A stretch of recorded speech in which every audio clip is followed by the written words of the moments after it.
Good morning everyone, कैसे हो आप लोग? आई होप सब लोग अच्छे हो गए, है ना। तो आज का जो टॉपिक है वो दिख ही रहा है आप लोगों का, क्या है? प्रोबेबिलिटी है। आपका जो टॉपिक है वो क्या है? प्रोबेबिलिटी है। तो हम लोग आज क्लास 12 में प्रोबेबिलिटी को स्टडी करने वाले हैं।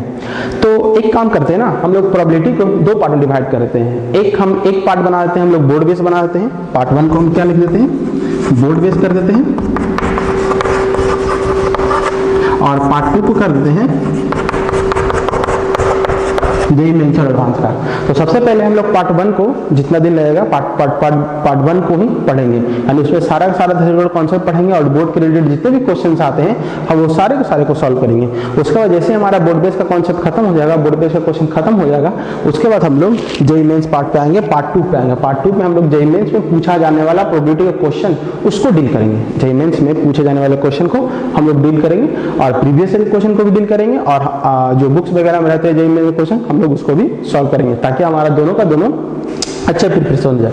अब जो बच्चे सिर्फ बोर्ड के लिए पढ़ रहे होंगे वो सिर्फ पार्ट 1 पढ़ करके छोड़ देंगे, और जो बच्चे दोनों के लिए पढ़ेंगे वो पार्ट 1 और पार्ट 2 दोनों को अच्छे से स्टडी कर लेंगे। इससे आपका आपके लिए बेनिफिशियल हो जाएगा। ये क्लासिफाइड हो गया है। तो चलिए अब इसी के साथ हम लोग प्रोबेबिलिटी स्टार्ट करते हैं, है ना। तो प्रोबेबिलिटी बच्चों आप लोग क्लास 9 में, 10 में, 11 में तक, यहाँ तक आप लोग पढ़ चुके हो।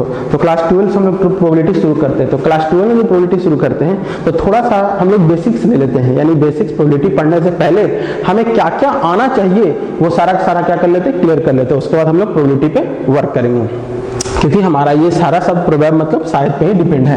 प्रोबेब मतलब क्या होता है? शायद। तो चलिए आगे बढ़ते हैं इसी के साथ आगे बढ़ते हैं। तो पहला हमारा जो कॉन्सेप्ट है वो हमारा है एक्सपेरिमेंट। सबसे पहले हमारा जो कॉन्सेप्ट है वो हमारा क्या है? एक्सपेरिमेंट। एक्सपेरिमेंट बच्चों हम लोग जनरल लाइफ में बहुत सारा एक्सपेरिमेंट करते हैं, जैसे कॉइन को टॉस करना भी एक्सपेरिमेंट कहलाता है। फिर जो हम लोग केमिस्ट्री लैब में एक्सपेरिमेंट करते हैं वो भी हमारा एक्सपेरिमेंट कहलाता है। फिजिक्स लैब में जो एक्सपेरिमेंट करते हैं वो भी हमारा एक्सपेरिमेंट कहलाता है। तो बहुत सारा चीज हम लोग जो भी किसी इवेंट को ऑर्गेनाइज करते हैं, फिर कोई काम को करते हैं, वो हमारा क्या कहलाया जाता है? एक्सपेरिमेंट कहलाया जाता है ना। तो एक्सपेरिमेंट आई होप बहुत अच्छे से आपको क्लियर है। एक कॉइन को टॉस करना भी क्या है? एक्सपेरिमेंट है। लूडो को डाइस करना, डाइस को भी ये करना, थ्रो करना क्या है? एक एक्सपेरिमेंट है ना। और हम लोग जो लैब वगैरह में करते हैं, है ना, जिसमें कार्बनिक कंपाउंड को ऐड करते हैं वाटर वगैरह के साथ, तो उसमें हमारा नया कार्बनिक कंपाउंड बनता है, वो सब भी हमारा क्या है? एक्सपेरिमेंट है। तो एक्सपेरिमेंट जनरली दो टाइप का होता है। एक्सपेरिमेंट जनरली क्या है? कितना टाइप का होता है? दो टाइप का होता है। एक आपका डिटरमिनिस्टिक एक्सपेरिमेंट, यहाँ पे आपका पूरा लिखा हुआ है डिटरमिनिस्टिक एक्सपेरिमेंट, और दूसरा है आपका रैंडम एक्सपेरिमेंट। तो डिटरमिनिस्टिक एक्सपेरिमेंट और रैंडम एक्सपेरिमेंट में क्या डिफरेंस है? तो सबसे पहले ये देखेंगे कि कुछ एक्सपेरिमेंट का आउटपुट हमें पता है कि ये आने वाला है। कुछ एक्सपेरिमेंट का जो रिजल्ट है वो हम लोग को पता है कि ये आने वाला है। जैसे हम लोग लैब वगैरह में जो भी एक्सपेरिमेंट करते हैं तो हम लोग को पहले से थ्योरी में बता दिया जाता है कि आप इस a+b को ऐड करोगे तो आपको c ही बनेगा। जैसे केमिस्ट्री में ऐसा दिया जाता है कि एक्सपेरिमेंट रहता है कि a रिएक्टेंट है, a और c को ऐड करोगे तो आपका b प्रोडक्ट बनेगा। तो ये b हमको पहले से पता है, बिना एक्सपेरिमेंट किए हुए ही हम लोग बता देंगे कि आउटपुट क्या है। यानी कि इसमें हमको ये है कि we know about the output, इसमें हमको आउटपुट पता है। तो ऐसा एक्सपेरिमेंट जिसमें हमें आउटपुट पहले से ही पता हो वो हमारा क्या होता है? डिटरमिनिस्टिक एक्सपेरिमेंट हो जाता है। तो रैंडम एक्सपेरिमेंट क्या होगा बच्चों? जिसमें हम लोग आउटपुट पहले से पता नहीं हो, output can not be identify, output can not be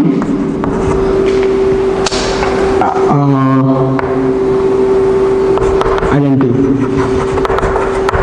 इसमें आउटपुट को हम लोग पहले से पता नहीं कर सकते हैं कि आउटपुट पहले से हमारा क्या आने वाला क्या नहीं आने वाला। जैसे अगर हम लूडो को डाइस को थ्रो करते हैं तो डाइस को थ्रो करते हैं तो हम लोग बता नहीं सकते कि 1 आएगा, 2 आएगा या 3 आएगा। वो हमारा क्या? रैंडम एक्सपेरिमेंट कहलाएगा। वो हमारा क्या कहलाएगा? Random experiment. तो रैंडम एक्सपेरिमेंट को डिफाइन करने कितना अच्छा तरीका हो गया कि वैसा एक्सपेरिमेंट जिसका आउटपुट प्रिडिक्ट नहीं कर सकते हैं। आप प्रिडिक्शन लिख दो, output can not be predict, यही वर्ड हम सोच रहे थे इसमें। Output can not be predict, जिसका आउटपुट हम लोग प्रिडिक्ट नहीं कर पाएंगे वो हमारा क्या कहलाएगा? रैंडम एक्सपेरिमेंट कहलाएगा। और जिसका आउटपुट हम लोग को पहले से पता है वो हमारा क्या है? डिटरमिनिस्टिक एक्सपेरिमेंट है। तो चलिए बच्चों कुछ डिफिनेशंस है उसको हम लोग एक बार थ्रू आउट द स्टडी कर लेते हैं। हालांकि क्लास 11 में हम लोग सारा स्टडी कर चुके हैं, फिर भी क्लास 12 को पढ़ने से पहले 2 मिनट अगर सारे डिफिनेशन को अगर हम रिविजन कर लेते हैं तो हमारे लिए बहुत ही यूजफुल होगा। चलिए पहले जो हमारे पास ये है इसको थोड़ा सा हम इरेज कर देते हैं, है ना। थोड़ा क्या करते हैं? इरेज कर देते हैं। चलिए तो आप यहाँ पे देखिए रैंडम एक्सपेरिमेंट। तो रैंडम एक्सपेरिमेंट का अभी भी बताएं कि an experiment is called random experiment if it satisfy the following two condition. अच्छा, ये दो कंडीशन सेटिस्फाइड करेगा तो रैंडम एक्सपेरिमेंट होगा। कौन कौन सा condition? It has more than one possible outcome. हाँ, एक बात तो भी बहुत जरूरी है ना कि एक से ज्यादा आउटकम होना चाहिए, क्योंकि जब एक से ज्यादा आउटकम नहीं होंगे तो वो तो अपने आप प्रिडिक्ट हो जाएगा। सपोज दैट अगर एक हमारे पास कॉइन है, दोनों तरफ टेल है, तो हम अगर कॉइन को कितने बार भी टॉस करें, हमको तो पहले से पता है कि टेल आएगा। क्यों? क्योंकि उसमें तो एक ही आउटकम बन रहा है। तो रैंडम एक्सपेरिमेंट होने के लिए जो आउटकम है वो एक से ज्यादा होना चाहिए। एक से ज्यादा होगा तभी तो हमारे पास प्रोबेबिलिटी का केस आएगा, शायद केस आएगा कि हेड आएगा, डिटेल आएगा। और साथ ही साथ it is not possible to predict the output in advance. हम लोग आउटपुट प्रिडिक्ट नहीं कर सकते हैं पहले से। तो रैंडम एक्सपेरिमेंट, अभी हम यही बताएं कि रैंडम एक्सपेरिमेंट हमारा वो एक्सपेरिमेंट है जिसमें आउटपुट एक से ज्यादा हो और साथ ही साथ उसको हम पहले से प्रिडिक्ट नहीं कर सकते हैं, पहले से पता नहीं कर सकते हैं कि क्या आउटपुट आने वाला है। तो ये हमारा क्या कहलाया जाएगा? रैंडम एक्सपेरिमेंट कहलाया जाएगा। उसके बाद आउटकम्स, तो आउटकम्स क्या हो गया कि जो रैंडम एक्सपेरिमेंट का रिजल्ट है वो हमारा क्या कहलाएगा? आउटकम कहलाएगा। जैसे रैंडम एक्सपेरिमेंट का रिजल्ट क्या हो सकता है? सेम कंडीशन ही बार बार लेते हैं ना, लूडो को डाइस को थ्रो करते हैं तो उसमें हमारा एक्सपेरिमेंट एक क्या हो सकता है? 1 2 3 4 6। तो ये सब हमारा आउटकम हो गया। जो भी कोई एक्सपेरिमेंट का रिजल्ट है, a possible result of the random experiment, random experiment का जो रिजल्ट है वो हमारा क्या कहलाएगा? आउटकम कहलाएगा। क्या कहलाएगा? आउटकम। या फिर हम कॉइन को टॉस करते हैं तो उसमें हमारा आउटकम क्या आएगा? हेड और टेल। कॉइन को टॉस करते हैं तो उसमें हमारा आउटकम क्या आएगा? हेड और टेल। अब है उसके पास सैंपल स्पेस। तो सैंपल स्पेस याद आ रहा है बच्चों क्लास 11 वाला, है ना? कि सैंपल स्पेस वो है, सैंपल स्पेस एक सेट है। कैसा सेट है? कैसा सेट है? तो आउटकम का सेट है। किसका सेट है? तो आउटकम का सेट है। यानी कि अगर हम कोई भी डाइस को थ्रो कर रहे हैं तो 1 2 3 4 5 6 इसका आउटकम है। सैंपल स्पेस क्या है? सैंपल स्पेस है 1 2 3 4 5 6 1 2 3 4 5 6। ये सारा का सारा क्या है? सैंपल स्पेस है। यानी किसी सेट के अंदर अगर हमारा सारा सैंपल स्पेस आ जाता है तो किसी सेट के अंदर सारा आउटकम आ जाता है तो उसको हम लोग क्या बोलते हैं? Sample space. और फिर किससे से डिनोट किया जाता है? एस से। किससे से डिनोट किया जाता है? एस से। यहाँ ये वही चीज लिखा हुआ है, the set of all possible outcome of a random experiment. Random experiment का जो भी ऑल पॉसिबल आउटकम है उसका सेट, तो क्या है? Set. It's called sample space. It should be the experiment, है ना? तो आपको क्लियर हो गया। यानी कि sample space total possible outcome का एक सेट है। इसको हम क्या से डिनोट करते हैं? एस से डिनोट करते हैं।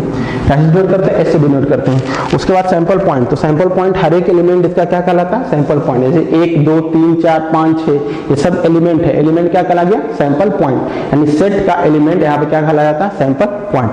आप लोग क्लास 11 में सेट थ्योरी वगैरह पढ़ चुके हो, उसमें ये सब आपको बहुत अच्छे से क्लियर किया हुआ है ना? तो आई होप कि ये थोड़ा सा 11 क्लास का डिफिनेशन क्लियर है सबको अच्छे से, है ना? तो इसको एक काम कीजिए, इसको नोट डाउन कर लीजिए या फिर इसका स्क्रीनशॉट ले लीजिए कि एक भी चीज छूटना नहीं चाहिए बच्चों। सारा का सारा चीज कंप्लीट कीजिए। इसको नोट डाउन कर लीजिए या फिर स्क्रीनशॉट लेकर के इसको आगे बढ़ते हैं। तो हमारे पास अब क्लियर हो गया रैंडम एक्सपेरिमेंट किसे कहते हैं? जिसको आउटपुट प्रेडिक्ट नहीं कर सकते हैं वो हमारा रैंडम एक्सपेरिमेंट हो गया। आउटकम, रैंडम एक्सपेरिमेंट का जो भी रिजल्ट है वो हमारा आउटकम कहलाएगा। सैंपल स्पेस, जो भी आउटकम को अगर हम सेट के फॉर्म में डिनोट कर दिए तो हमारा सैंपल स्पेस हो गया। सैंपल स्पेस का हर एक एलिमेंट एक सैंपल पॉइंट को डिनोट करेगा। उसके बाद हमारा है इवेंट। हाँ, अब सबसे इंपॉर्टेंट चीज आ गया इवेंट। बिना इवेंट का तो काम होगा नहीं, है ना?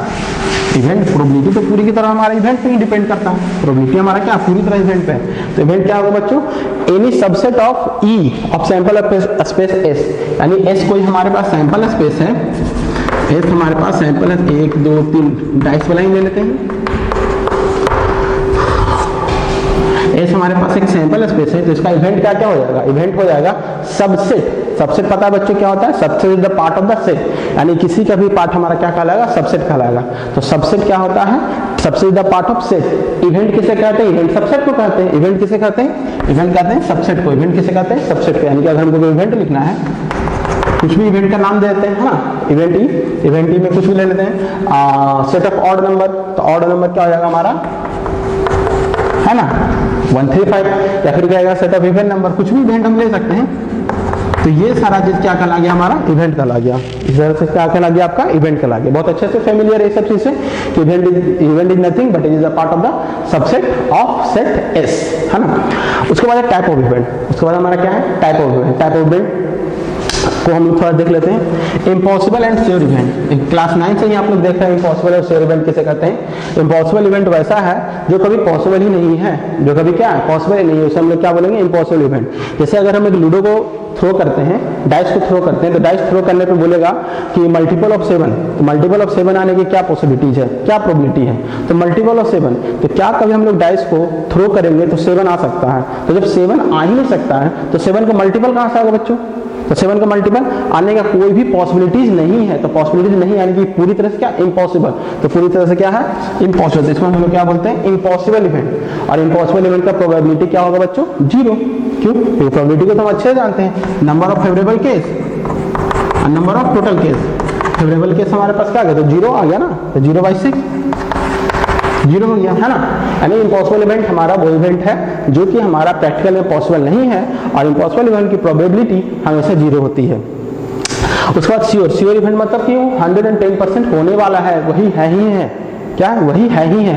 जैसे अगर हम पॉकेट में कुछ 10 रुपीज़ का कॉइन रखते हैं और एक कॉइन को निकाल कर बोलते हैं कि इसकी क्या प्रोबेबिलिटी है कि ये 10 रुपीज़ का ही कॉइन है, तो बच्चों क्वेश्चन क्या है कि हम अपने पॉकेट में सिर्फ 10 रुपीज़ का ही ना कॉइन रखे हैं, तो कोई भी कॉइन निकालेंगे तो 10 रुपीज़ का ही होगा, यानी 110% श्योर है। अगर कोई और कॉइन रखते तब ना हम लोग को प्रोबेबिलिटी निकालने की जरूरत पड़ती। प्रोबेबिलिटी कब पड़ता, जब हमारे पास डिफरेंट टाइप्स ऑफ कॉइन होते हैं। लेकिन मेरे पॉकेट में सिर्फ 10 रुपीज़ का कॉइन है और सिर्फ एक कॉइन निकाल रहे हैं, तो वैसे बता देंगे 110% वो 10 रुपीज़ का ही कॉइन है, यानी कि ये क्या है श्योर इवेंट हो गया। ये क्या हो गया श्योर इवेंट हो गया। श्योर इवेंट कहने का मतलब क्या हो गया कि ये सारा का सारा इसमें इंक्लूड है, तो इसको हम लोग बोलेंगे श्योर इवेंट। और उसका प्रोबेबिलिटी कितना होगा बच्चों 1। अगर हम थोड़ा सा डिफिनेशन के अनुसार इन दोनों को डिफाइन करें तो इम्पॉसिबल इवेंट वो है जिसमें हमारा कोई भी एलिमेंट काउंट नहीं होता है। देखो द एम्प्टी सेट 5, क्या लिखा हुआ, the empty set 5 and sample as per denoted S, then 5 denoted 5 is called impossible event. 5 is called क्या इम्पॉसिबल, यानी जहां पे कोई भी हमारा सैंपल पॉइंट नहीं आ रहा है उसे हम लोग क्या बोलेंगे 5, यानी कि हमारा कोई भी इंक्लूड नहीं है, तो वो हमारा क्या हो जाएगा इम्पॉसिबल इवेंट। और श्योर इवेंट हमारा क्या होगा जहां की पूरा का पूरा सैंपल स्पेस इंक्लूड हो, जहां पूरा क्या हो सैंपल स्पेस इंक्लूड हो। देखो यहाँ पे लिखा हुआ the whole sample space is included is called sure event. The whole sample space included is called sure event, यानी कि वो 100% कन्फर्म है। जैसे अगर हम एक लूडो एक डाइस को थ्रो करते हैं, एक डाइस को थ्रो करेंगे, कहेंगे find the probability of getting the number less than 7, तो लेस देन 7 तो 1 2 3 4 5 6 7, सारा का सारा तो लेस 7 से कम ही है, सारा का सारा सैंपल स्पेस इंक्लूड हो गया। सारा 1 2 3 4 5 6 तो सारा का सारा 7 से कम है ना, तो इस सैंपल स्पेस फेवरेबल केस में सारा का सारा आ गया, तो 6 अपॉन क्या हो जाएगा यहाँ पे 6/6 1 आ जाएगा। तो आई होप ये आपको पहले से भी बहुत अच्छे तरह से क्लियर है। हम लोग तो सिर्फ एक रिवीजन कर रहे हैं इम्पॉसिबल एंड श्योर इवेंट के। उसके बाद क्या सिंपल इवेंट, तो सिंपल इवेंट वैसा होगा बच्चों जिसमें एक एलिमेंट है ना, सैंपल पॉइंट क्या हो एक ही सैंपल पॉइंट हो। जैसे अगर इसमें क्वेश्चन कर देगा कि आप एक डाइस को थ्रो किए हैं तो उसकी प्रोबेबिलिटी बताएं जो प्राइम भी हो और साथ ही साथ इवन नंबर भी हो, प्राइम भी हो और इवन भी हो। तो प्राइम इवन तो सिर्फ हमारे पास क्या हो सकता है 2 हो सकता है ना, क्या हो सकता है सिर्फ 2 हो सकता है। सिर्फ इसमें कितना एलिमेंट है एक एलिमेंट है और उसकी प्रोबेबिलिटी क्या आ जाएगी 1/6। तो इसमें हम लोग क्या बोलेंगे कि ये हमारा सिंपल इवेंट है। An event is only one sample point, one sample point मतलब 1 element of a sample space is called a simple या एलिमेंट्री इवेंट। इधर क्लियर। उसके बाद हमारे पास क्या है कंपाउंड, तो जाहिर सी बात है सिंपल है ये कंपाउंड, तो कंपाउंड में हमारा क्या होगा मोर देन 2 इवेंट होगा। जैसे अगर मोर देन 2 इवेंट, अगर यहाँ पे क्या जाएगा सेट ऑफ ऑड नंबर, तो ऑड नंबर हमारे पास क्या आ जाएगा 1 3 5, तो क्या गया मोर देन 1 सैंपल पॉइंट हो गया ना। Compound event is that event more than 1 sample point, it is called क्या है कंपाउंड इवेंट। तो आई होप ये सबका सब आपको क्लियर है।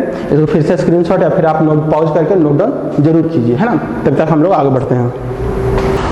ओके बच्चों, तो हम लोग अभी टाइप्स ऑफ इवेंट का स्टडी कर लेंगे। इम्पॉसिबल इवेंट पता चल गया, श्योर इवेंट पता चल गया, उसके बाद सिंपल इवेंट पता चल गया, कंपाउंड इवेंट पता चल गया। अब 2 स्पेशल टाइप और 2 इंपॉर्टेंट इवेंट का और हम लोग डिस्कशन करते हैं ना, जो कि बहुत इंपॉर्टेंट है। तो ये इंपॉर्टेंट हमारा हो गया क्या म्यूचुअली एक्सक्लूसिव इवेंट और एक्सोटिव इवेंट, यानी म्यूचुअली एक्सक्लूसिव इवेंट और क्या है एक्सोटिव इवेंट, ये दोनों बहुत इंपॉर्टेंट है। तो दोनों को समझने के लिए सबसे पहले हम एग्जाम्पल ले लेते हैं। एग्जाम्पल ये है कि अगर हमारे पास कोई एक डाइस को थ्रो करते हैं तो हमारे पास क्या होगा 6 इसका आउटकम होगा। एक डाइस को थ्रो करें तो क्या होगा 6 आउटकम होगा। लेट ई हमारा एक इवेंट है set of odd number, set of क्या हो गया ऑड नंबर, और एफ हमारा कोई भी इवेंट है सेट ऑफ इवन नंबर। है ना। तो 2 इवेंट हम ले लिए। अब 2 इवेंट ले लिए तो इसका मतलब हमारे पास क्या है, ई के पास आपके पास आ गया, ई के पास आ गया सेट ऑफ ऑड नंबर 1 3 5 और एफ के पास आ गया 2 4 एंड 6। ई के पास आ गया 1 3 5 और एफ के पास आ गया क्या 2 4 6। अभी म्यूचुअली एक्सक्लूसिव इवेंट है या नहीं और चेक करेंगे।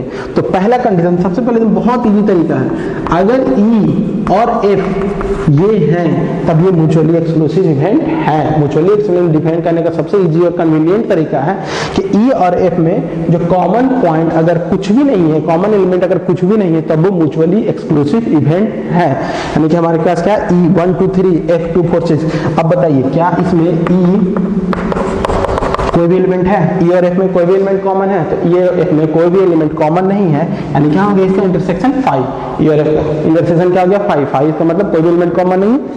तो ये हमारा हो गया म्यूचुअली एक्सक्लूसिव इवेंट। क्या हो गया ये म्यूचुअली एक्सक्लूसिव इवेंट। अब ये एग्जॉटिव इवेंट है, तो एग्जॉटिव इवेंट हमारा होगा कब, जब ई यूनियन एफ हमारा सैंपल स्पेस आ जाए। ई यूनियन एफ हमारा क्या आया सैंपल स्पेस। तो बताओ बच्चों, इसका और इसका अगर हम यूनियन करेंगे, ई और एफ का यूनियन करेंगे, ई और एफ का यूनियन हमारे पास क्या आ जाएगा 1 2 3 4 5 6। ये तो सारा का सारा आ जाएगा। इसका मतलब क्या हमारा सैंपल स्पेस है, ये हमारा क्या सैंपल स्पेस है।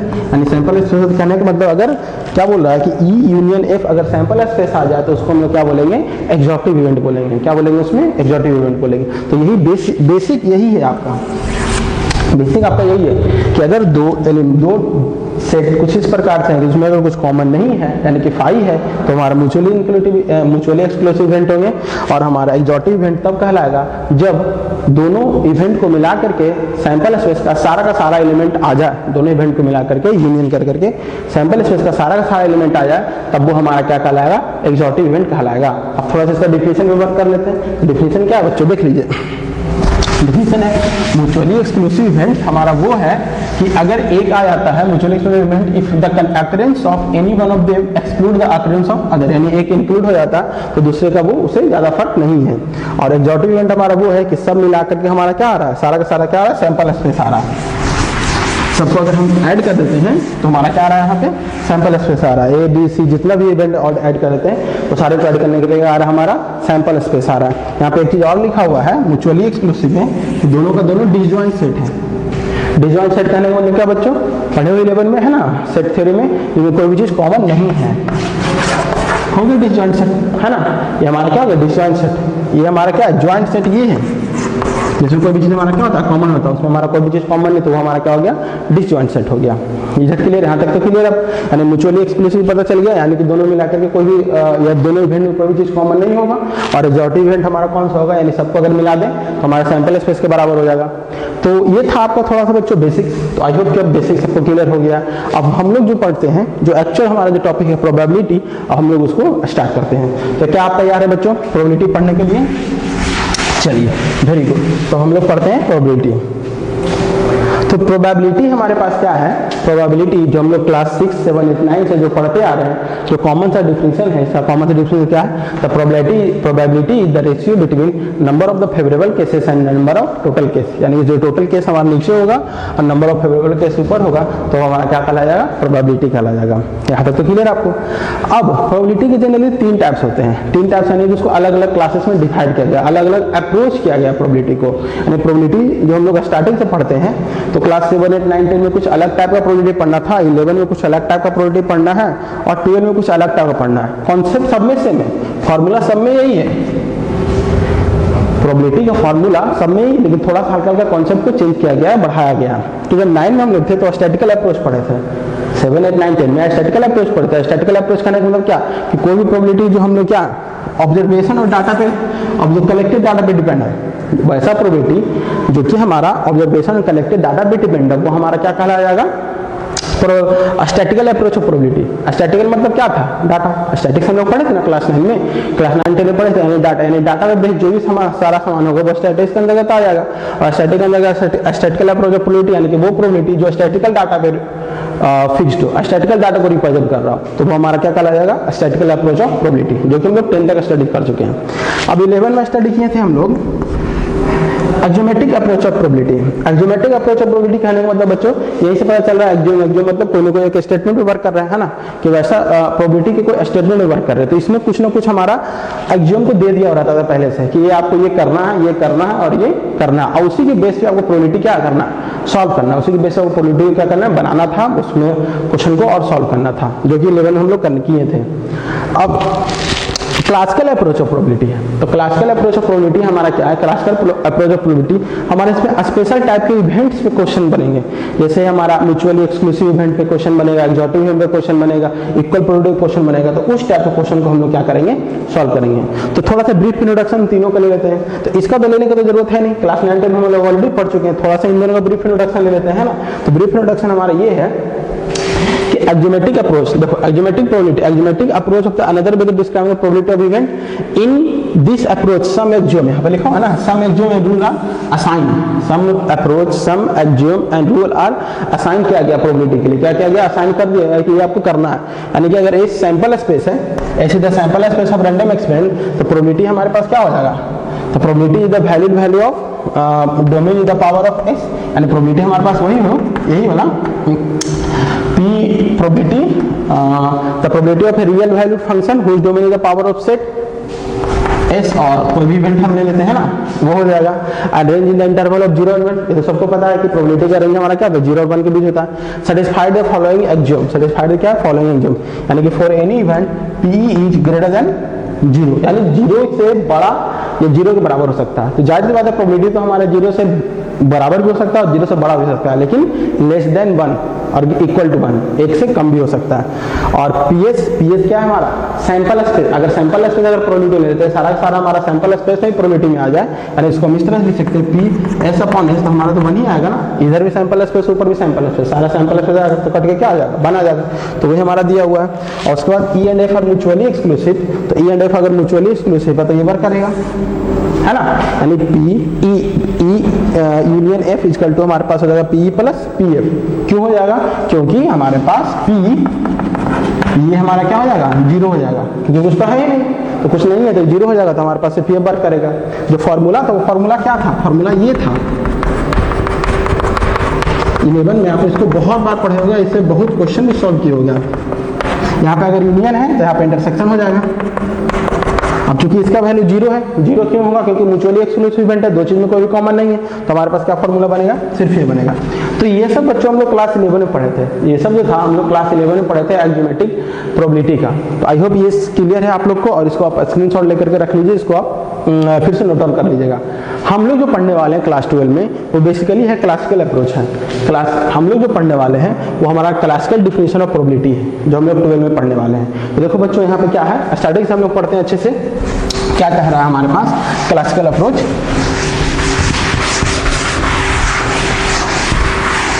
देखिए क्या है क्लासिकल अप्रोच, क्या it N is represented total number, N हमारा क्या रिप्रेजेंट कर रहा है, total number equally likely mutually exclusive and exotic outcome of experiment. Equally likely क्या, अब यहाँ पर एक क्वेश्चन आ गया, इक्वली लाइकली कहने का मतलब है बच्चों कि हर ऑब्जर्वेशन का प्रोबेबिलिटी सेम है, हर एक ऑब्जर्वेशन का प्रोबेबिलिटी सेम है। जैसे कि अगर हम लूडो लेते हैं, सॉरी डाइस लेते हैं, तो यहाँ पे अगर हमसे बोला जाए कि 1 आने का प्रोबेबिलिटी क्या है, 1/6, 2 आने का प्रोबेबिलिटी क्या है, 1/6, 3 आने का प्रोबेबिलिटी क्या है, 1/6, यानी सारे चीज आने का प्रोबेबिलिटी हमारे पास क्या है, 1/6। तो सबका प्रोबेबिलिटी इक्वल हो रहा है कि नहीं हो रहा है, तो जब हमारे पास वैसे प्रोबेबिलिटी है, यानी सबका प्रोबेबिलिटी अगर इक्वल है, तो वो लोग हम लोग बोलते हैं इक्वली लाइकली, यानी इक्वली लाइकली, यानी 1 आने का भी वही प्रोबेबिलिटी है, 2 आने का भी वही है, 3 आने का भी वही है, 5 आने का भी वही है, 6 आने का भी वही है। तो जब सबका प्रोबेबिलिटी सेम होता है तो हम लोग बोलते हैं equally likely events. Mutually exclusive अभी बताएं आपको, एक्सॉटिक इवेंट अभी बताएं। तो इस टाइप का अगर इवेंट है, एन रिप्रेजेंट कर रहा है इस टाइप के इवेंट को, और एम रिप्रेजेंट कर रहा है फेवरेबल कंडीशन, एम रिप्रेजेंट कर रहा है किसको, फेवरेबल कंडीशन को, तो हमारे पास क्या हो जाएगा, जो प्रोबेबिलिटी है वो हमारा ये हो जाएगा। प्रोबेबिलिटी हमारा क्या लिखा हुआ है, P A is equal to M upon N, यानी एम हमारा फेवरेबल केस, एन हमारा नंबर ऑफ केस, एम हमारा नंबर ऑफ केस हो गया, देन एम और N outcome are the favourable case. चलिए, और हमारे पास पी नॉट ए, यानी पी नॉट ए करने का मतलब क्या है, ए हमेशा डिनोट करता है बच्चों होने का, और ए नॉट क्या होता है, नहीं होने का। ये हमारा इसको कंप्लीमेंट बोलो या ए नॉट बोलो, ये होने का और ए नॉट नहीं होने का। यानी कहने का मतलब क्या है, अगर एम है और टोटल केस एन है और एम हो रहा है तो नहीं होने का क्या हो जाएगा, एन माइनस एन, है ना। ये होने का तो नहीं होने का एन माइनस एन। अब प्रोबेबिलिटी निकालना, तो प्रोबेबिलिटी निकालना तो क्या करेंगे, डिवाइड करेंगे, N minus M divide by 1 N, यानी कि 1 माइनस एम बाई एन। ये तो यहाँ तक तो हमारे पास क्लियर है, और इसका प्रोबेबिलिटी हमारे पास। तो बच्चों यहाँ तक हम लोग कर लिए। अब इसके बाद एक हमारे पास ये है कि 0 से ग्रेटर देन प्रोबेबिलिटी का जो वैल्यू होगा 0 से ग्रेटर देन और 1 से हमारा क्या हो गया, लेस देन होगा। तो इसको हम सिंपली अगर हम देख सकते हैं कि अगर एन हमारा टोटल नंबर ऑफ इवेंट है, एन हमारा क्या है, टोटल नंबर ऑफ इवेंट है, और ये हमारे पास क्या है, कोई ना कोई इवेंट है, तो उसको हम लोग प्रोबेबिलिटी निकालना है। तो एन हमारा टोटल नंबर ऑफ एलिमेंट हो गया। अब एम जो होगा, जो हमारे पास जो एम हम लिए हुए हैं वो हमारा फेवरेबल केस है। तो एम जब भी होगा एन से क्या होगा, कम होगा या उसके बराबर होगा, कम होगा या क्या होगा, उसके बराबर होगा। और ये हमेशा m क्या होगा, 0 से हमेशा बड़ा होगा, 0 क्या होगा, बराबर होगा, है ना। ये केस हमारे पास हो जाता है। अगर इसको हम n से डिवाइड कर देते हैं, n से क्या करते हैं, डिवाइड करते हैं, 0 by N, m by N, n by N, greater than, ये तो 0 हो गया, m by N probability of a greater than 1, यानी कि ये हमारा कंडीशन क्रिएट हो गया, है ना, कि हमारे पास 0 से greater than probability of a होगा और उससे बड़ा होगा हमारा 1। तो ये तो बेसिक चीजें हम लोग क्लास 7, 8, 9 से ही पढ़े हैं कि प्रोबेबिलिटी का जो है वो 0 और 1 क्लोज ब्रैकेट के अंदर ही वैरी करता है। उसके बाद प्रोबेबिलिटी होने का प्लस प्रोबेबिलिटी नहीं होने का, दोनों का वैल्यू हमारे पास क्या हो जाएगा, 1 हो जाएगा। ये भी हम लोग अच्छे से पता है। उसके बाद इसका हम लोग देखते हैं, अगर बोला जाए if x cases are favourable and y cases are unfavourable to a not, a not कहने का मतलब हो गया अनफेवरेबल, x फेवर कर रहा है एक को और y फेवर नहीं कर रहा है एक को, y फेवर नहीं कर रहा है एक को। तो एक तरह से अगर हम देखा जाए तो x प्लस y हमारा क्या हो जाएगा, टोटल केस हो जाएगा, x प्लस y हमारा क्या हो जाएगा, टोटल केस हो जाएगा। ऐसा करते हैं, इसको हम आगे से देख कर करते हैं, यहाँ से करते हैं, ऑड इन फेवर और ऑड अगेंस्ट फेवर करते हैं। क्या करते हैं, ऑड इन फेवर और ऑड अगेंस्ट फेवर को अच्छे से क्लियर करते हैं। तो उसमें क्या बोला गया बच्चों कि अगर कोई इवेंट ए है, अगर कोई क्या है इवेंट ए है तो जो हमारा क्या फेवर में है, क्या हमारा वो फेवर में है, इवेंट बी या फिर उसको बोल लो ए नॉट, इवेंट बी या फिर उसको लोग बोलते हैं ए नॉट, ये हमारा फेवर में नहीं है, नॉन फेवरेबल है, नॉन फेवरेबल है। तो जो हमारा ऑडिंग होगा वो ध्यान रखिए, जो हमारा ऑडिंग फेवर होगा, ऑडिंग फेवर उसे कहते हैं, इन कहने का मतलब ऑडिंग फेवर होगा कि favourable case divide by non favourable case, favourable case divide by favourable case divide by non favourable case. यानी कि हम लिख सकते हैं ए, हमारे पास क्या हो गया, एक एलिमेंट लिख लो, इसमें एलिमेंट हमारा हो गया x एलिमेंट, इसमें ले लेते हैं y एलिमेंट, तो इसका जो प्रोबेबिलिटी होगा x अपन क्या होगा, y हो गया, सॉरी प्रोबेबिलिटी नहीं, यहाँ पे ऑड इन फेवर होगा। तो ऑड इन फेवर हमारा favourable case divide by non favourable case, favourable case क्या है उसमें x एलिमेंट है, नॉन फेवरेबल केस क्या है उसमें y एलिमेंट है। a अगर होने का है फेवरेबल है तो a नॉट नहीं होने का, ये तो बहुत सिंपल सा केस है ना। तो ऑड इन हमारा क्या हो गया, favourable divide by non favourable, x upon y। तो ऑड अगेंस्ट क्या हो जाएगा, ऑड अगेंस्ट हो जाएगा non favourable divide by favourable, non favourable divide by favourable, यानी कि y upon x plus y, है ना। बहुत ईजी है ये, ऑर्डिंग और ऑड अगेंस्ट क्या है, बहुत ईजी। ऑर्डिंग कहने का मतलब favourable divide by non favourable, odd against कहने का मतलब क्या है, नॉन फेवरेबल डिवाइड बाय, इसको आप लोग लिखना चाहते हैं लिख लीजिएगा, non favourable divide by favourable. लेकिन प्रोबेबिलिटी ऑफ पीए क्या होगा, प्रोबेबिलिटी क्या होगा, तो प्रोबेबिलिटी होगा favourable case plus divide by total case होता है ना। तो यहाँ हमारे पास फेवरेबल एक्स है, नॉन फेवरेबल बाई होता है, एक्स प्लस बाई, ये होगा, ये ध्यान रखना है। Probability of favourable case x upon a plus by, non favourable case का प्रोबेबिलिटी क्या होगा फिर, probability of b, probability of, यहाँ पे अगर हम b डिनोट किया तो प्रोबेबिलिटी ऑफ b, तो वो हमारे पास क्या होगा by upon x plus by, है ना ये चीज। तो फेवरेबल केस। तो चलिए बच्चों, अब हमें यहाँ से हमारा क्लास 12 का टॉपिक शुरू होने वाला है। यहाँ तक जो हम लोग पढ़े थे वो सिर्फ और सिर्फ हमारा क्या था, बेसिक्स था, बेसिक्स ऑफ प्रोबेबिलिटी था। प्रोबेबिलिटी का हम लोग बेसिक अब पूरी अच्छी तरह से पढ़ लिए हैं, जो कि क्लास 11 तक था हमका। अब यहाँ से जो है वो हमारा कंडीशनल प्रोबेबिलिटी शुरू होगा, तो हम लोग शुरू करने वाले हैं कंडीशनल प्रोबेबिलिटी। तो ठीक है बच्चों, इसको हम लोग पढ़ते हैं। तो ऐसा करते हैं कि एग्जाम्पल लेते हैं, एग्जाम्पल लेकर उसको हम समझते हैं, समझने की कोशिश करते हैं, समझ में आ जाएगा तो फिर हमारे लिए बहुत ईजी हो जाएगा, है ना।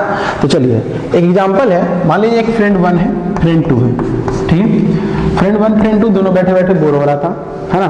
तो बोला चलिए कुछ काम कर लिया जाए। तो एक काम किया, वो फ्रेंड 1 बोला कि ठीक है मेरे पास 3 कॉइन है, उसके पास 3 कॉइन था, तो अगर हम 3 कॉइन को टॉस करते हैं और तुम बताओ कि एटलीस्ट 2 हेड आने का प्रोबेबिलिटी क्या है। यानी कि क्वेश्चन हमारे पास एक तरह से ये आ गया, if 3 coins are tossed, 3 coins are tossed at a time, then find the probability of getting at least 2 head, find the probability of getting at least 2 head।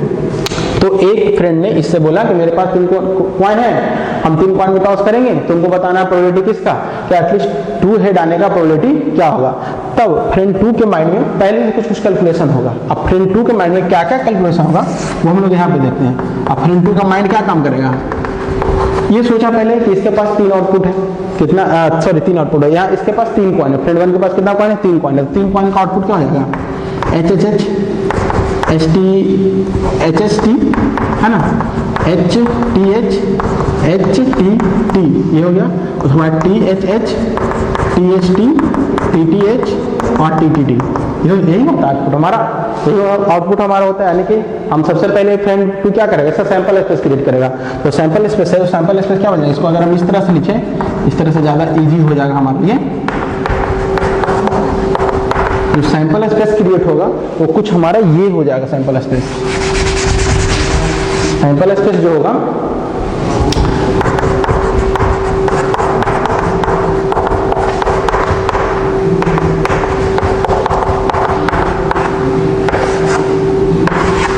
ये हो गया सैंपल स्पेस, है ना। फ्रेंड 2 को माइंड में सबसे पहले sample space आ गया। चलिए अब उसके पास इवेंट क्या बोला था, इवेंट था एटलीस्ट 2 हेड, एटलीस्ट 2 हेड। तो 2 हेड आने का प्रोबेबिलिटी, 2 हेड आने में इवेंट क्या क्या हो जाएगा हमारे पास, 2 हेड है, कहाँ कहाँ 2 हेड है, ये सब में 1 2 3 4, सॉरी 3 और कहाँ पे 4 हो जाएगा, एटलीस्ट 2 हेड, 1 2 3 यहाँ पे है। हाँ, यानी कि आपके पास इवेंट है HHH HHT HTH और एक लास्ट इवेंट THH, ये आ गया उसके पास इवेंट। तो अब क्या सोचेगा वो, अच्छा यानी कि उसके पास इवेंट भी पता है, सैंपल स्पेस भी पता है, इवेंट भी पता और क्या सैंपल स्पेस भी पता है। तो प्रोबेबिलिटी क्या हो जाएगा, number of event in, number of element in E और number of space in, number of element in space of, sorry number of element in sample space. तो नंबर ऑफ क्या हो जाएगा, ये ई में, ई इवेंट में कितना एलिमेंट है, तो ई इवेंट में 1 2 3 4 एलिमेंट है, और सैंपल स्पेस में कितना एलिमेंट है, 1 2 3 4 5 6 8, यानी कि 8 एलिमेंट है, यानी 1/2। तो जो friend 2 probability P of E, तो फ्रेंड 2 प्रोबेबिलिटी 1/2 बोलने वाला था। तो ये अपना वो माइंड में कैलकुलेट किया, वो क्या किया, माइंड में कैलकुलेशन वो करके तैयार हो गया। तो अब ये क्वेश्चन क्या था, क्वेश्चन बोला था कि हम 3 कॉइन को टॉस करने वाले हैं, you have to find out at least 2 probability of at least 2 head. तो पहला कॉइन को जैसे ही टॉस किया, 1 कॉइन 2 कॉइन 3 कॉइन, ये पहला कॉइन को जैसे ही टॉस किया तो उसमें आ गया टेल, उसमें क्या आ गया टेल, और ये बात इसको पता चल गया, ये बात इसको पता चल गया। अब कैसे पता चलेगा, या तो फिर कोई उसको जाकर बता दिया कि पहला कॉइन में टॉस किया गया तो उसमें टेल आ गया, या फिर ये देख लिया होगा चुपके से, या फिर यही बता दिया होगा। तो पता चलने का बहुत सारा कंडीशन हो सकता है, वो कोई बता दिया होगा, या फिर देख लिया होगा चुपके से, या फिर दिख गया होगा, या फिर यही दोनों आपस में कर लिया होगा कि पहला कॉइन टेल होगा। तो यहाँ पे पता चल गया उसको, जो ये तो क्वेश्चन जैसे आया उसको फ्रेंड 2 के माइंड में इतना कैलकुलेट हो गया, वो इतना कैलकुलेट कर लिया कि ये हमारा कैलकुलेशन करने वाले।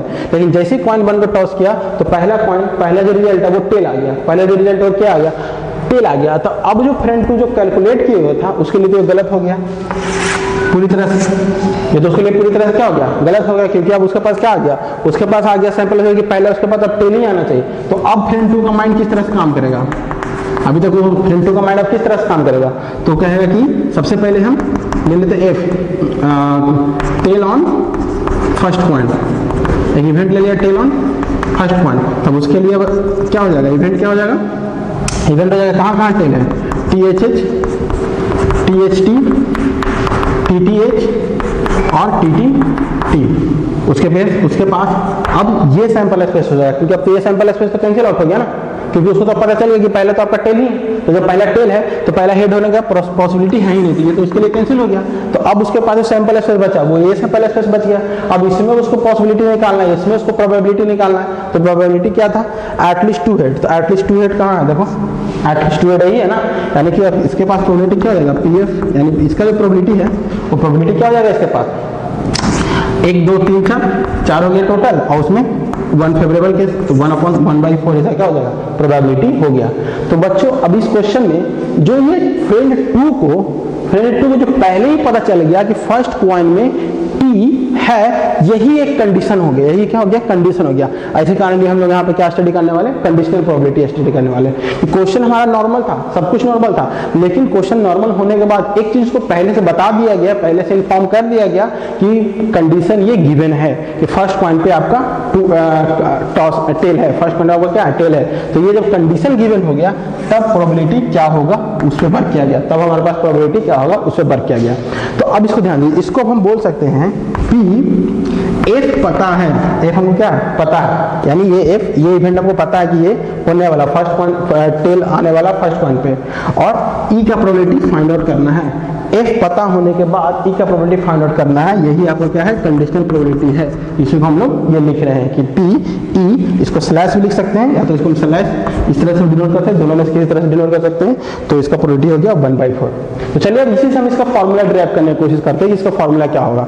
तो सबसे पहले 1, तो हम यहाँ पे एक चीज अगर देखते हैं, ये हमारे पास ये है सेट E है और यहाँ पे सेट हमारा क्या है, F है। तो अगर E, यहाँ पर ध्यान देना मतलब E intersection F, E intersection F अगर हम निकालना चाहें तो हमारे पास टोटल कितना एलिमेंट होंगे, कितना एलिमेंट है जो कि दोनों में क्या है, कॉमन है। तो हमारे पास एलिमेंट सिर्फ यही एलिमेंट है कि जो दोनों में क्या है, कॉमन है। देखो है ना, एक एलिमेंट कॉमन है। अगर हम number of element in F निकालना चाहें, यहाँ पर नंबर ऑफ एलिमेंट F लिख लो, number of element in E intersection F। अब number of element in F में टोटल कितना एलिमेंट है, 1 2 3 4, टोटल हमारे पास कितना एलिमेंट है, 4। तो इसको हम क्या लिख सकते हैं, 1 को एक समय के लिए हम लिख सकते हैं कि सर ये number of element in E intersection F का है और ये हमारे पास है number of element in F का है। तो चलो बच्चों, यहाँ तक तो हम लोग जान गए कि P F कंडीशन होने के बाद जो E का प्रोबेबिलिटी है वो E का प्रोबेबिलिटी कितना है, 1/4। तो अब ये 1/4 तो हमको पता चल गया, क्यों ना हम इसी से हम अपने इसका डेरिवेशन निकाल लें कि डेरिवेशन क्या आने वाला है। तो डेरिवेशन के लिए हम थोड़ा सा ये देखेंगे कि यहाँ पे हमारा 1/4 आया है। अगर हमारे पास E जो इवेंट है उसमें हमारे पास 4 एलिमेंट है, E जो एलिमेंट है, E जो इवेंट है उसमें हमारे पास 4 एलिमेंट है। अगर हम दोनों का इंटरसेक्शन निकालें तब कितना एलिमेंट हो जाएगा, तो नंबर ऑफ एलिमेंट कितना, डायरेक्ट हम यहाँ पे लिखते हैं नंबर ऑफ एलिमेंट, डायरेक्ट अपने क्या लिखते हैं मतलब यहाँ पे नंबर ऑफ एलिमेंट। अब बताइए इन दोनों में कितना एलिमेंट कॉमन है, तो कितना एलिमेंट कॉमन है, तो अगर देखा जाए ध्यान से तो सिर्फ यही कॉमन होगा ना, एक ही एलिमेंट कॉमन है। तो हमारे पास क्या हो गया, एक एलिमेंट कॉमन, जिसको हम लिख सकते हैं 1, है ना, इसमें तो कोई दिक्कत नहीं है। और अगर देखा जाए नंबर ऑफ एलिमेंट F, इसमें कितना है, 4 एलिमेंट है। F में कितना एलिमेंट है, तो 1 2 3 4 एलिमेंट है। तो क्यों ना हम इस 1 को हम मेंशन कर दें number of element in E intersection F, और ये हमारा हो गया number of element in F। ठीक है, यहाँ तक कोई दिक्कत नहीं है। और इसको हम डिवाइड कर देते हैं सैंपल स्पेस से। किसे डिवाइड कर देते हैं बच्चों, सैंपल स्पेस से डिवाइड कर देते हैं NS, और number of element in F NS। Sample space को अगर हम डिवाइड करते हैं तो ये जो हमारा ये बनेगा, ये हमारा क्या बनेगा, तो ध्यान से देखिए ये हमारा क्या बनेगा, किसी भी ऑब्जेक्ट अगर सैंपल स्पेस डिवाइड करके तो प्रोबेबिलिटी के फॉर्म में आ जाएगा ना। इसको हम लोग लिख सकते हैं क्या, probability of E intersection F, ये हमारा लिखा गया। और नीचे क्या लिखा जाएगा, F एलिमेंट में जितना नंबर प्रेजेंट है जो, और नीचे हमारा पूरा सैंपल स्पेस है, तो वो हमारा क्या लिखा जाएगा, प्रोबेबिलिटी ऑफ F। क्या लिखा जाएगा, प्रोबेबिलिटी ऑफ F, यानी कि जो हमारा फॉर्मूला बनेगा, F अगर दिया हुआ है और E का प्रोबेबिलिटी निकालना है, तो जो हमारा फॉर्मूला बनेगा वो P E intersection of F divide by PF। तो ये हमारा फॉर्मूला बन जाएगा। तो चलिए बच्चों, फॉर्मूला से क्लियर है ना, P इंटरसेक्शन ऑफ F। तो यहाँ तक हम लोग आ गए। तो कैसे हुआ बच्चों, क्या हुआ, सबको क्लियर है। अब हम लोग आगे बढ़ते हैं। तो कंडीशन प्रोबेबिलिटी का जो डिफिनीशन है, डिफिनीशन की तरफ वर्क करते हैं। तो डिफिनीशन हमारा क्या, डिफिनीशन थोड़ा सा हम ये देख लेते हैं। इसका जो डिफिनीशन है, हाँ ये रहा इसका डिफिनीशन। तो डिफिनीशन इसका क्या, आप डिफिनीशन इसका ध्यान देखिए बच्चों, जो इसका डिफिनीशन है हम लोग डिफिनीशन में वर्क करेंगे। तो क्या हो गया definition, if E and F are two event associated with the same sample space, event E और इवेंट F दोनों एक ही सैंपल स्पेस से कनेक्ट हुआ है, और तो और उसमें क्या कहा है, condition probability event E F has already occurred, F हमारा क्या हो गया, अकर्ड हो गया है। तो फिर E का कंडीशन प्रोबेबिलिटी क्या होगा, तो P F हो चुका है, तो हमारे पास होगा P E intersection F divide by P F. बस यही फॉर्मूला आपको याद रखना है, यही फॉर्मूला आपको क्या रखना है, ध्यान रखना है। इसी के बेस पे हमारा सारा क्वेश्चन बनेगा। तो चलिए अब आगे बढ़ते हैं इसके प्रॉपर्टी की तरफ। तो प्रॉपर्टी हमारा क्या है, इसका प्रॉपर्टी है, चलिए पहला प्रॉपर्टी हमारा क्या दिया हुआ है कि प्रॉपर्टी 1 पी एस हमारा क्या है, सैंपल स्पेस। इस क्या है, sample space. Sample space F given है तब, और पी एफ दिया एफ ही का निकालना प्रोबेबिलिटी, और एफ गिवन है तब उसका प्रोबेबिलिटी क्या होगा। चलिए निकालते हैं। तो इसके लिए हम क्या करते हैं ना, ये फॉर्मूला यहाँ पर मेंशन करके हम रख लेते हैं पहले से। इसी का यूज आने वाला है बच्चों, इसको हर बार यूज आएगा। चलिए यहाँ तक हमारे क्लियर है, कोई दिक्कत नहीं है। तो हम इसको लिखने वाले हैं क्या, अगर हम देखो इसको थोड़ा सा यहाँ पे ध्यान रखना, एस एफ है ना, और यहाँ पे हमारा क्या है, एफ और एफ है। तो पी एस एफ है ना, फॉर्मूला क्या बनेगा, इन दोनों का इंटरसेक्शन। देखो ई और एफ था, तो ई और एफ का इंटरसेक्शन, तो P S intersection F divide by P F. कोई दिक्कत नहीं यहाँ पे। अब बच्चों एस और एफ में जब इंटरसेक्शन निकालेंगे तो एफ ही रह जाएगा ना। ये तो सेट थ्योरी से आपको क्लियर पूरी तरह से, सेट थ्योरी कॉन्सेप्ट से अगर पूरे सैंपल स्पेस में एफ को अगर हम कॉमन लेते हैं तो पूरा का पूरा कॉमन एफ तो हमारा आ जाएगा। यानी यहाँ देख हम क्या लिख सकते हैं, पी एफ वन, या फिर अगर हम दूसरा लेना चाहते हैं वो हमारा क्या है, एफ अपॉन एफ एफ, यानी ये भी तो हमारा यही हो जाएगा। अब एफ एफ दोनों में सेम, दोनों में हमारा सेम ही चीज है, तो कॉमन हमारा यही रह जाएगा। एफ को एम ही से कॉमन लेना तो क्या हो जाएगा, इंटरसेक्शन एफ और एफ का इंटरसेक्शन एफ ही रह जाएगा हमारा। फिर से हमारा P F upon P F क्या होगा करके 1 आ गया। तो यहाँ तक आपको क्लियर है। पहला प्रॉपर्टी है वो आपका आसानी से क्लियर है। चलिए अब दूसरे प्रॉपर्टी की तरफ बढ़ते हैं। तो दूसरा प्रॉपर्टी आपका क्या है, ये क्लियर है बच्चों सब।